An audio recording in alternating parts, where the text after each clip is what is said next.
तो बच्चों, कोई भी सीन करने के लिए उसके मूड को समझना बहुत जरूरी होता है और सीन की फीलिंग क्या है, जो किरदार आप करने जा रहे हैं उस किरदार की फीलिंग क्या है और किरदार का मूड क्या है। तो आज के इस लेक्चर में मैं बताऊंगा कि मूड और फीलिंग को कैसे एक्सप्लोर किया जाता है, यानी कैसे अन्वेषण किया जाता है। जैसे कि आपको कोई भी कैरेक्टर मिला, वो विलन का हो, हीरो का हो, भाई का हो, दोस्त का हो, सबसे पहले आपको उस कैरेक्टर का मूड समझना होगा कि वो कैरेक्टर चाहता क्या है, और वो लाइनों में लिखा होता है जिसको आपको उस भाव को समझना पड़ता है कि लाइन क्या चाहती है। तो लाइनों में लिखा हुआ मूड आपको अपना मूड बनाना पड़ेगा। फिर आती है बात फीलिंग की। फिर आप सीन पढ़ते हैं, सीन की लाइनों का पढ़िए, लाइनें खुद बता रही हैं कि मेरी फीलिंग क्या है, लेकिन आप समझ नहीं रहे हैं, तो आपको फीलिंग समझनी होगी। जब आप मूड और फीलिंग कैरेक्टर की समझ जाएंगे तो आपका जो भी उस किरदार निभा रहे हैं वो किरदार बहुत ही बेहतरीन और स्ट्रॉन्ग बनेगा। तो बच्चों, जो पॉइंट आज मैं आपको बताने वाला हूं, अगर आप उन पॉइंट्स को फॉलो करते हैं तो आपकी जो मूड और फीलिंग है उसको शक्ति मिलेगी और बहुत स्ट्रॉन्ग होगी। मूड और फीलिंग पर काम करते वक्त आप ये ध्यान रखें कि आप सिर्फ कैमरे के सामने ही ये चीजें नहीं करनी है, आपको अपनी आम जिंदगी में भी मूड और फीलिंग वाली चीजों को फॉलो करना है और डे बाय डे करना है। क्योंकि एक्टिंग कैमरे के सामने तो होती ही है, लेकिन परफेक्ट और अच्छा एक्टर वो होता है जो अपनी आम जिंदगी में भी एक्टिंग से बात करे, उठने बैठने में एक्टर नजर आए, चलने फिरने में एक्टर नजर आए, यानी कि उसकी जो मूड और फीलिंग है वो आम जिंदगी में भी लोगों को नजर आनी चाहिए। जब आप चलते हैं तो आपकी बॉडी लैंग्वेज बता देती है कि आप एक आम इंसान नहीं बल्कि एक एक्टर हैं। और वो क्यों? क्योंकि आपने मूड और फीलिंग की चीज को पकड़ा है। ये मूड और फीलिंग कैमरे के अलावा भी आपको यूज करनी है।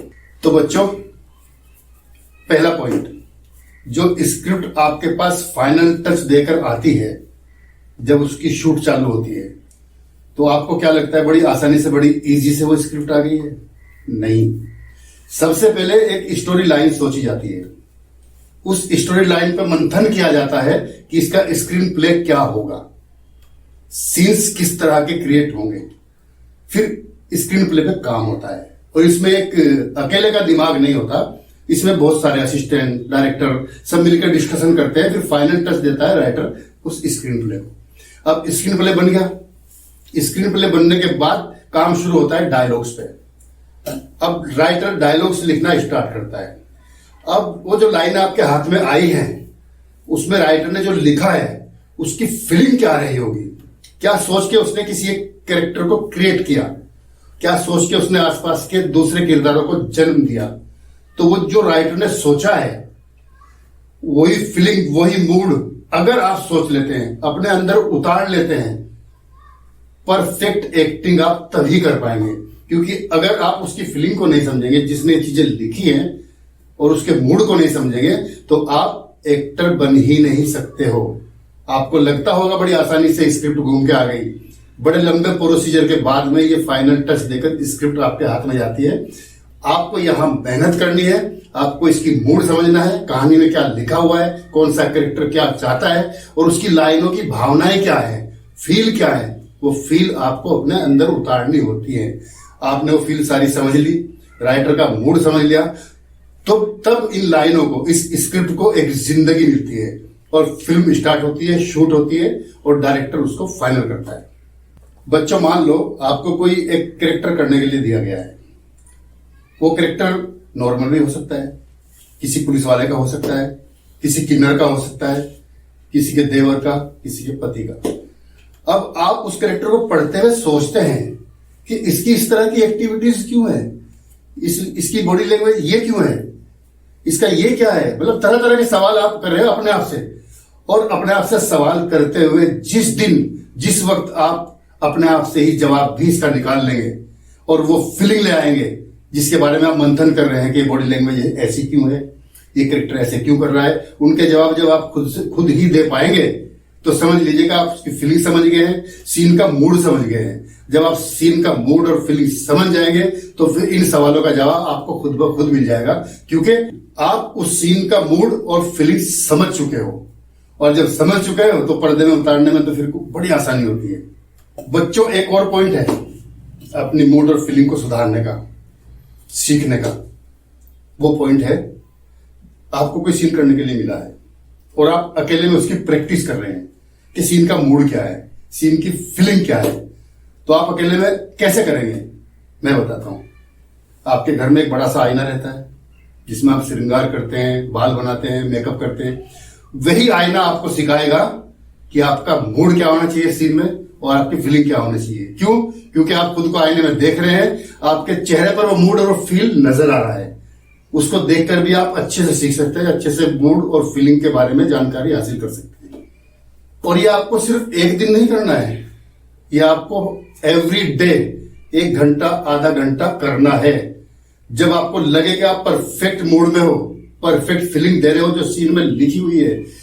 मान लीजिए फिलहाल आप किसी भी फिल्म या सीरियल में काम नहीं कर रहे हैं और आप एक अच्छे एक्टर बनने की कोशिश कर रहे हैं, एक्टिंग के गुण आपके अंदर हैं, तो आप एक काम कीजिए, कम से कम 10 से 12 किरदारों को समझिए। सोचिए कि अगर कल को मुझे 10-12 किरदार करने पड़ गए अलग अलग तो मैं कैसे करूंगा। इसीलिए मैं कह रहा हूं 10-12 किरदार की फीलिंग, 10-12 किरदार का मूड आप डेली एवरी डे शीशे के सामने खड़े होकर एक एक करके उसकी तैयारी करें, उसकी प्रैक्टिस करें कि 10 या 12 जितने भी किरदार आपने पकड़े हैं उन 10-12 किरदार की एक्टिंग जब परफेक्ट फीलिंग आपके अंदर आ जाएगी, मूड आपके अंदर आ जाएगा, तो आपकी तैयारी कंप्लीट हो जाएगी। मान लो कल कोई ऑडिशन का कॉल आता है या शूट का कॉल आता है, मगर आपकी तो कोई तैयारी नहीं है, तो वहां आप फेल हो जाओगे। वहां फेल ना हो, वहां पास होके आओ। उसके लिए जरूरी है कि मूड और फीलिंग और 10-12 कैरेक्टर्स को फॉलो करते हुए शीशे के सामने एक्टिंग करें और अपने आप को देखें कि आपका मूड कहां जा रहा है, आपकी फीलिंग आ रही है या नहीं आ रही है। जब आपको लगे कि मैंने जो 10 या 12 कैरेक्टर पकड़े हैं जिनका किरदार मैं निभाने की कोशिश कर रहा हूं, जब आपको लगे कि मैं सही जा रहा हूं, तब आप तैयारी समझ लीजिए, आपकी तैयारी शुरू हो गई है। ये मूड और फीलिंग को स्ट्रॉन्ग करने का एक और अच्छा तरीका है। मान लो आपको कोई इंस्पेक्टर का रोल मिला है और आप उसकी प्रैक्टिस कर रहे हैं। जब तक आप उस पुलिस वाले के कैरेक्टर में पूरी तरह घुस नहीं जाओगे, रम नहीं जाओगे, एकदम उसमें एंटर नहीं कर जाओगे और ये फील नहीं करोगे कि मैं पुलिस वाला नहीं हूं या हूं, लेकिन जिस दिन आपने एक फील कर लिया कि यार मैं ही पुलिस वाला हूं, बल्कि आसपास के लोगों से बात करते हुए भी आपकी एक्टिविटीज वैसी हो गई है जैसे कोई पुलिस वाला आम जनता से बात करता है, तो समझ लो आपने फील और मूड पर अच्छी पकड़ है, फील और मूड पर अच्छा काम किया है, अच्छी प्रैक्टिस की है। बच्चों, हम जिस मूड और जिस फीलिंग की बात कर रहे हैं, वो मूड और वो फीलिंग आपके फेस पर ही नहीं बल्कि आपकी पूरी बॉडी में नजर आनी चाहिए।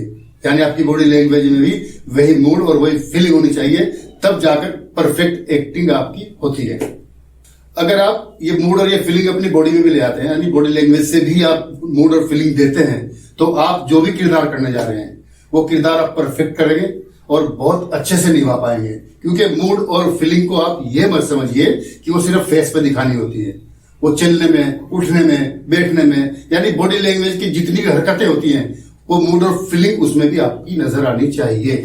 जैसे कि मूड और फीलिंग सिर्फ डायलॉग से ही परफेक्ट नहीं होती है, उसके लिए बॉडी लैंग्वेज भी तालमेल में होनी चाहिए, तभी जाके मूड और फीलिंग और बॉडी लैंग्वेज का तालमेल होता है। कुछ कैरेक्टर ऐसे हैं जो बिना बॉडी लैंग्वेज के अधूरे हैं। आपने ध्यान दिया होगा, काम वाली बाई, ऑटो वाला, वॉचमैन, भाजी वाला, पेपर वाला, रिक्शा वाला, भिखारी, पुलिस वाला।